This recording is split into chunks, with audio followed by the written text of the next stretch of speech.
Peace, peace, peace to the Soul Tribe. Take a minute, one more minute, hit the subscribe.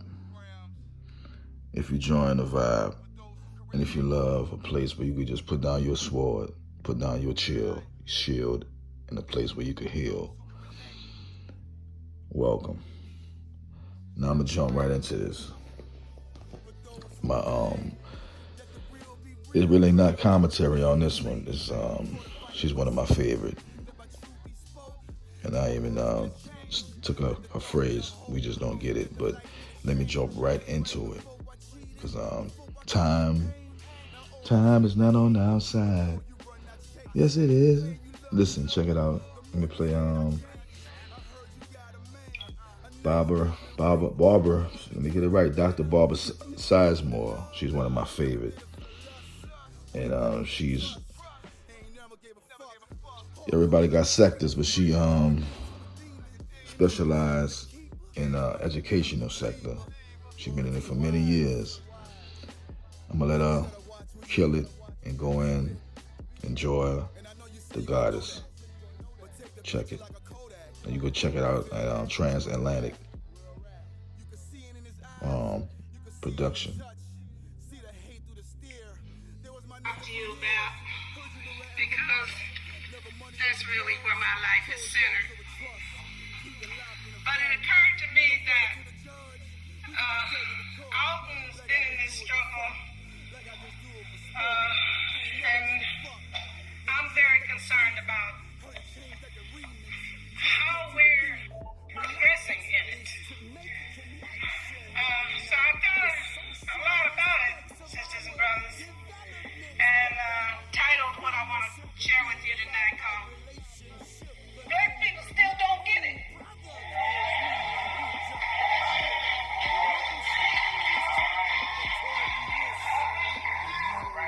For some time now, I have been trying to get the idea over that black people must take charge of their lives and those of their children.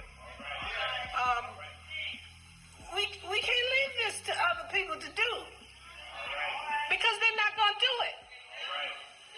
And we cannot sit around wringing our hands and shaking our heads and talking.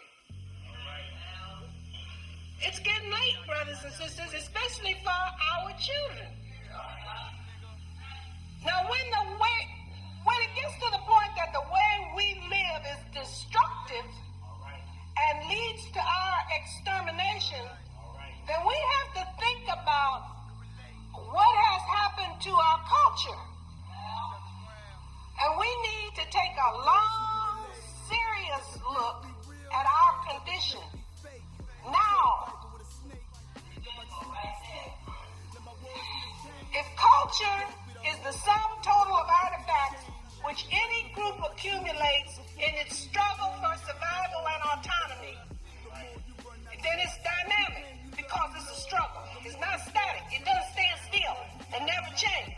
It changes with the conditions, okay? Because as you try to survive and to be self-autonomous, and the conditions change that keep you from doing that, you change in order to combat those conditions. Am I making sense to you? Okay. Now, what is survival? I mean, survival means that the group has to do at least three things. One, the group has to see that each individual member keeps himself or herself in good enough mental, moral, spiritual, and physical health long enough to reproduce that self and then take care of whatever you reproduce. That's the least. If you don't do that, the group dies. It's gone. Okay. So that's what survival means. In order to be self-autonomous, it means that the group has to have within its control the means to assure its survival. You can't depend on nobody else to do that. That's not going to happen. That's not the way the world works. Now, what are the chief obstacles to survival? Okay, let's just be real. What are they? One is nature. You got to have within the means of the group some way for the group to survive earthquakes, floods, hurricanes, tornadoes, whatever. Right? So nature is one. Other men and women who might want to take your land, water, means of survival. And yourself. You can't become no cotton-picking drug addict, alcoholic, kill yourself. Right? Okay.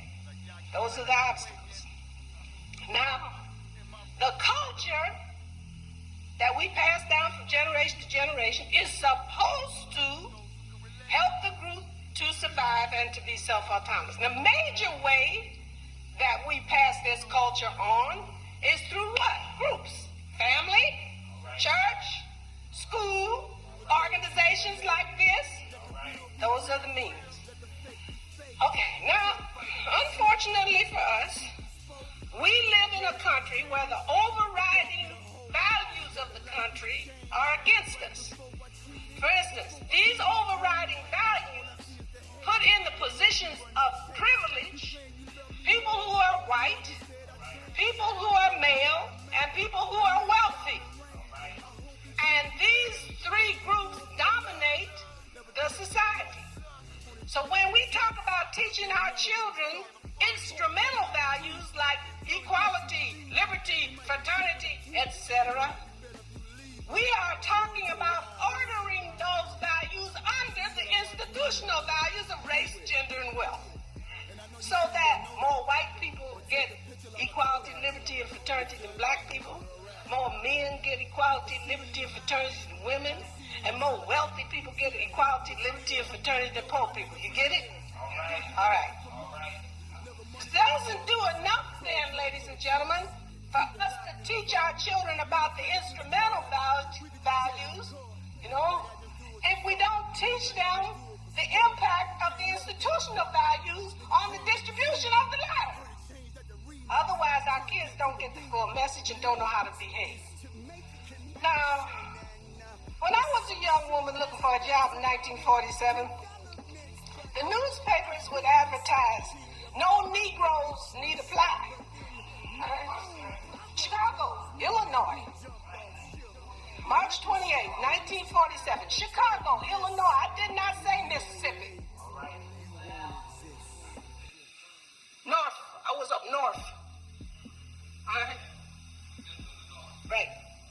So, what did that say? That said that on March 28, 1947, when I was looking